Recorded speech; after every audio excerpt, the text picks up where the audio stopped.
안녕하십니까. 문틀란TV입니다. 여당 원내대표를 지낸 이인영의 오만이 하늘을 찌르고 있습니다.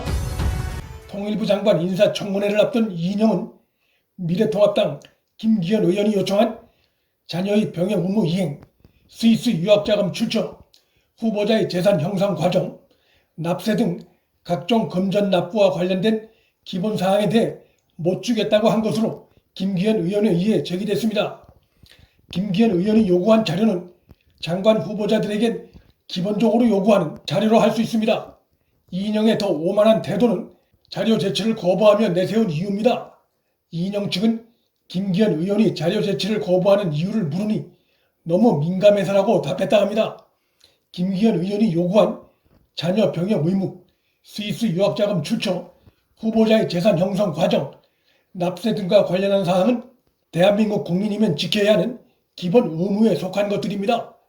대한민국 고위공직 후보자가 국민의 최소한의 기본 의무를 준수했는지 물어보는데 이를 거부한다면 고위공직은커녕 국민으로서의 기본 의무를 다 했는지를 의심해 볼 수밖에 없습니다. 이인영은 도대체 무엇이 두려워 자료 제출을 꺼리는 것인지 의문이 들 수밖에 없고, 국민이 당연히 가질 수 있는 의문에 대한 자료 제출을 거부하는 것은 무엇인가를 감추고 있다는 의심을 받을 수밖에 없습니다. 이인영의 아들 스위스 유학자금 출처 자료 제출 거부 논란이 갈수록 커지고 있습니다. 과연 자기 재산으로 물가가 비싸기로 유명한 스위스에 아들 유학을 보낸 것인지 아니면 누군가의 후원을 받은 것인지 의문이 드는 것은 자연스럽습니다. 이인영은 고위공직 후보자로서 국민의 상식적인 의문에 성실히 답할 의무가 있음에도 지금 그가 보이는 태도는 시간이 가면 정식 장관에 취임할 것이란 오만에 기대는 것으로 보입니다. 이러한 상황에 대한 책임은 야당과 언론의 문제 제기에도 임명을 강행해온 대통령 문재인에게 있습니다. 윤미향 딸의 미국 유학, 임종석 딸의 미국 유학, 김두관 아들의 영국 유학, 그리고 이번에 이인영 아들의 스위스 유학 등 좌파 진영 정치인들의 미국에 대한 이중적 행태에 국민들이 실선을 검지 못하고 있습니다.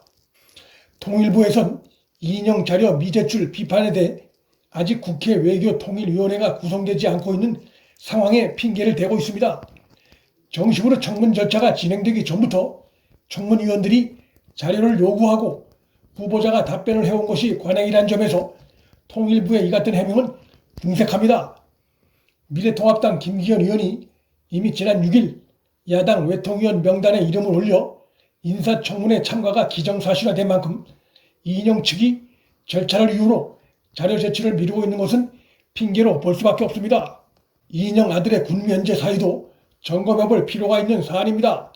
이인영은 감옥 생활로 군 복무를 면제받았고 그 아들도 척추관절병증 5급 전시 근로역 판정을 받고 군 복무를 면제받았습니다. 아버지와 아들이 다 군 면제입니다. 분단 국가에서 고위공직자의 노블리스 오블리제는 국방 의무를 다하는 것이라 할 수 있고, 그런 점에서 이인영 부자처럼 아버지와 아들이 둘 다 군 복무 면제를 받은 상황에서 남북관계를 책임진 장관직을 맡는다는 사실을 국민들이 선뜻 수용하기 어려울 것으로 보입니다. 이런 가운데 13일 TV조선이 충격적인 단독 보도를 했습니다. 이인영 후보자 아들이 척추 질환으로 병역 면제를 받은 직후에 카트레이싱을 하고 맥주 박스도 들어올렸다는 충격적인 보도를 했습니다. 척추 관절병증이라면 허리를 심하게 움직여 병을 더 도질 수 있는 카트레이싱이나 허리에 심한 충격을 주는 맥주 박스를 들어올리는 것 같은 행동은 할 수 없을 것입니다. 이는 결국 이인영 아들의 병역 면제 과정이 정상적이지 않았다는 것을 시사하는 것이라 할 수 있어 상당한 파장이 예상되고 있습니다. 이인영 후보에게서 빼놓을 수 없는 또 하나의 의문점은 이인영 배우자의 급격한 예금 증가 부분입니다.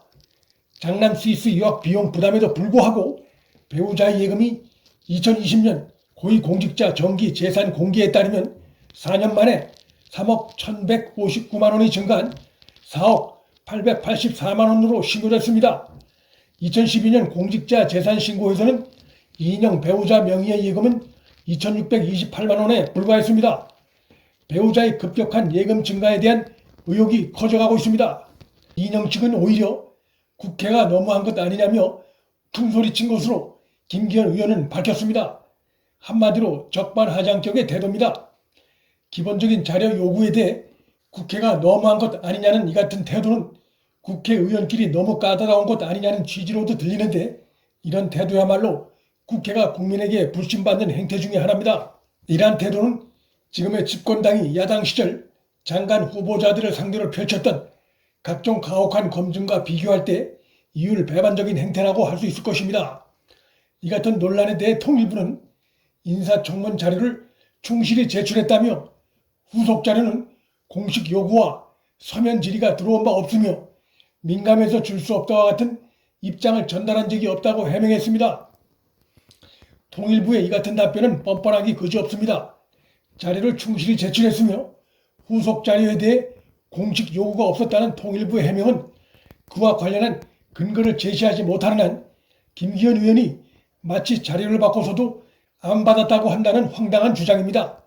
이는 결국 문제될 게 없는 자료, 형식적인 자료 제출을 했다는 것을 실토한 것으로 볼 수 있습니다. 이번 자료 미제출 논란에서 드러난 것처럼 오만이 커지면 커질수록 국민의 비판과 의혹도 커질 수밖에 없습니다. 그 결과는 후보자는 물론이고 그 소속 정당에도 자충수가 될 것입니다. 좌파 세력의 위선이 또다시 도마 위에 올랐습니다. 문틀란TV 여기서 마칩니다. 구독과 좋아요, 방송 공유는 방송 제작에 큰 힘이 됩니다. 시청해 주셔서 감사합니다.